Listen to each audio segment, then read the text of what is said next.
Ugh, finally home. I have been craving bacon all day long.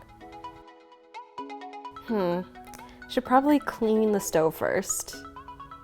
And you know what? I'm gonna do that trick with the tin foil my mom taught me. First, you're gonna take your aluminum foil and pull out a piece that's about the length of your stove. Once you've ripped the tin foil, you're gonna press it down onto the stove to make indentations of your burners and the edges of the stove. So this is a part that's a bit trickier than it seems. You're gonna take a pair of scissors, cut through the middle of the indentations for your burner, and you're gonna cut a hole where that indentation is so your burner sticks through. So now you have two options. You can either leave the edges as they are so they can catch more dirt while you're cooking, or you can cut these edges off to make it have a bit of a cleaner look. Either way, you're good to go. Bacon smells so good.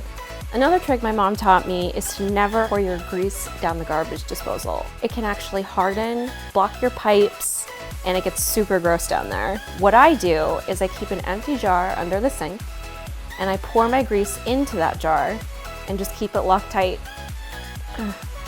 Something smells funky around here. Sponge!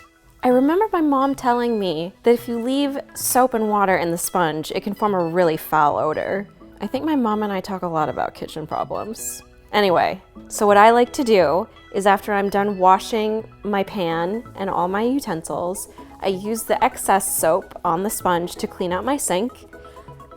That way the sink gets clean and I'm wringing out the extra soap from the sponge.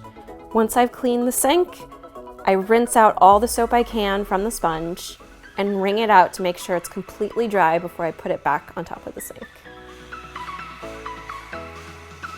Man, I feel really productive. I'm gonna eat that bacon now.